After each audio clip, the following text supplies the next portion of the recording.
அனைவருக்கும் வணக்கம். 2024 நாடாளுமன்ற தேர்தல் 7 கட்டமாக நடந்துகிட்டு இருக்குது. ஜூன் 4 ரிசல்ட் அனௌன்ஸ் பண்ண போகிறாங்க. இப்போ இந்த வீடியோவில் நம்ம பார்க்க போகிற மாநிலம் உத்தரப்பிரதேசம்.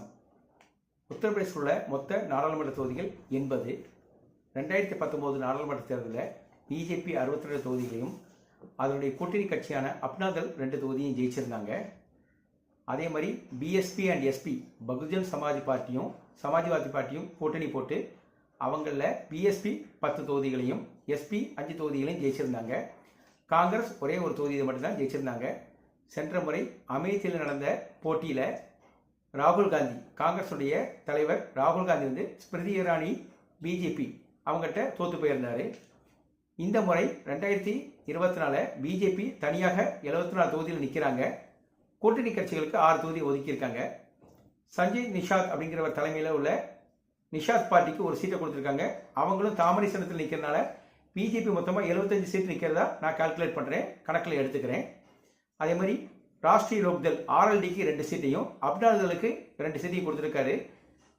அதே மாதிரி ஒரே ஒரு தொகுதியை எஸ்பிஎஸ்பி, அதாவது சுகல்தேவ் பாரதிய சமாஜ் பார்ட்டி அப்படிங்கிற கட்சிக்கு அவர் ஓம் பிரகாஷ் ராஜ்பர் அவங்களுக்கு ஒரு தொகுதியும் என்டிஏ கூட்டணியில் ஒதுக்கியிருக்காங்க.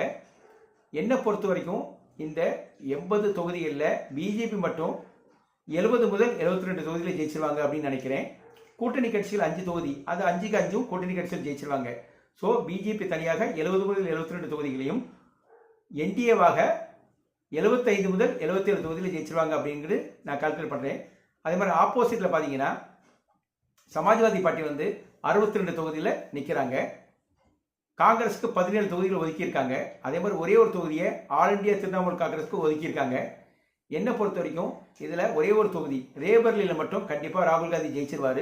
ஏன்னா அங்கே தான் அவர் அனைத்து விதமான முயற்சிகளையும் எடுத்திருக்காரு. அதனால ரேபர்லியில் கண்டிப்பாக காங்கிரஸ் வெற்றி பெறுவதற்கான வாய்ப்புகள் இருக்குது. அதே மாதிரி சமாஜ்வாதி பார்ட்டி அகிலேஷ் யாதவ் அவருடைய ஒய்ஃப் அவங்க 2 பேர் நிற்கிற தொகுதியில் ஜெயிக்க கண்டிப்பாக வாய்ப்புகள் இருக்குது.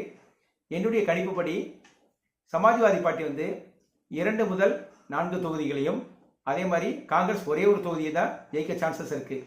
ஸோ என்டிஏ கூட்டணி 75 முதல் 77 தொகுதிகளையும், அதே மாதிரி இந்திய கூட்டணி 3 முதல் 5 தொகுதிகளையும் வெல்ல மட்டுமே வாய்ப்பு இருக்கிறது என்பதுதான் என்னுடைய கணிப்பு.